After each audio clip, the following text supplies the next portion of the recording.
আসসালামু আলাইকুম সবাইকে ওয়েটিং নিউজ ইউটিউব চ্যানেলটির পক্ষ থেকে স্বাগতম। আশা করছি আপনারা সবাই খুব ভালো আছেন। আপনারা যারা যারা ষষ্ঠ গণবিজ্ঞপ্তিতে আবেদন করেছেন এবং ভাবছেন আবেদন করবেন, যারা প্রার্থী রয়েছেন, ঠিক আছে, ষষ্ঠ গণবিজ্ঞপ্তিতে আবেদন প্রত্যাশী, চাকরি প্রত্যাশী, সকলের জন্য আজকের ভিডিওটি অনেক গুরুত্বপূর্ণ। কারণ আপনি এই ভিডিওটি যদি দেখেন তাহলে বুঝতে পারবেন যে ষষ্ঠ গণবিজ্ঞপ্তিতে চূড়ান্ত সুপারিশ করতে কতদিন সময় লাগবে এবং এই চূড়ান্ত সুপারিশের কতটা ধাপ আপনাকে অতিক্রম করতে হবে।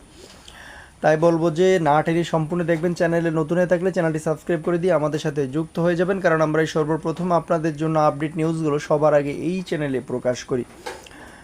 ষষ্ঠ গণবিজ্ঞপ্তি চূড়ান্ত সুপারিশ নিয়ে যা জানা গেল দ্য ডেইলি ক্যাম্পাস পত্রিকা দেখেন 9 জুলাই 2025 রিসেন্ট যে খবরটা সেটি এখানে আপনাদের মাঝে শেয়ার করবো। চলেন বিস্তারিত জানা যাক।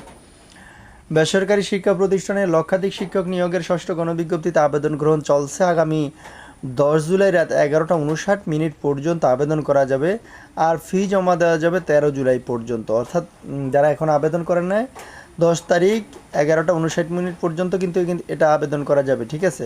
আর আপনার যারা আবেদন করবেন তারা ফি জমা দিতে পারবেন সর্বশেষ সময় সেটা হচ্ছে 13 তারিখ পর্যন্ত। এরপর পরই চূড়ান্ত সুপারিশের কার্যক্রম শুরু হবে। এই কার্যক্রম শেষ করতে 1 মাসের মতো সময় লাগতে পারে বলে জানা গেছে। সকল প্রসেস শেষ করতে 1 মাসের মতো প্রায় সময় লাগবে, এটা কিন্তু তারা বলে দিয়েছে। বেসরকারি শিক্ষক নিবন্ধন ও প্রত্যয়ন কর্তৃপক্ষের আনটিআরসি একটি সূত্র জানিয়েছে, এবার পুলিশ ভেরিফিকেশন ফর্ম অনলাইনে পূরণের পর সেটি সরাসরি আইনশৃঙ্খলা বাহিনীর কাছে পাঠানো হবে। বিরল ফর্মগুলো চেক করতে কিছুটা সময় লাগবে। এছাড়া এগুলো সঠিক প্রক্রিয়া পাঠাতে হবে। সব মিলিয়ে চূড়ান্ত সুপারিশে 1 মাসের মতো সময় লাগতে পারে, তবে কাজ দ্রুত শেষ করতে পারলে চূড়ান্ত সুপারিশও দ্রুত না হবে। যারা যারা চ্যানেলে এখনও সাবস্ক্রাইব করেনি প্লিজ চ্যানেলটি সাবস্ক্রাইব করে দিয়ে আমাদের সাথে যুক্ত হয়ে যাবেন, কারণ আমরা সর্বপ্রথম আপনাদের জন্য আপডেট নিউজগুলো সবার আগে এই চ্যানেলে প্রকাশ করি। ষষ্ঠ গণবিজ্ঞপ্তি চূড়ান্ত সুপারিশ সম্পর্কে জানতে চাইলে এনটিআরসি সচিব রিজানুল হক দ্য ডেইলি ক্যাম্পাসকে বলেন, চূড়ান্ত সুপারিশ কবে করা হবে সেই বিষয়ে এখনও কোনো সিদ্ধান্ত হয়নি। পুলিশ ভেরিফিকেশনের বিষয়টি রয়েছে। সব মিলিয়ে চূড়ান্ত সুপারিশ করতে কতদিন লাগবে তা এখনোই বলা যাচ্ছে না।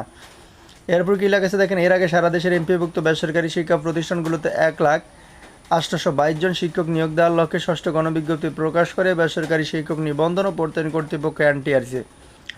গত 22 জুন থেকে গণবিজ্ঞপ্তিতে আবেদন গ্রহণ শুরু হয়। প্রকাশিত ষষ্ঠ গণবিজ্ঞপ্তি অনুযায়ী দেশের স্কুল, কলেজ, মাদ্রাসা, কারিগরি, ব্যবসা, ব্যবস্থাপনা শিক্ষা প্রতিষ্ঠানের মোট 1,08,22টি এমপিভুক্ত শূন্যপদে শিক্ষক নিয়োগ দেওয়া হবে। এর মধ্যে স্কুল ও কলেজে 46,211টি, মাদ্রাসায় 53,501টি এবং কারিগরি ব্যবসা ব্যবস্থাপনা প্রতিষ্ঠানে 1,110টি পদ রয়েছে।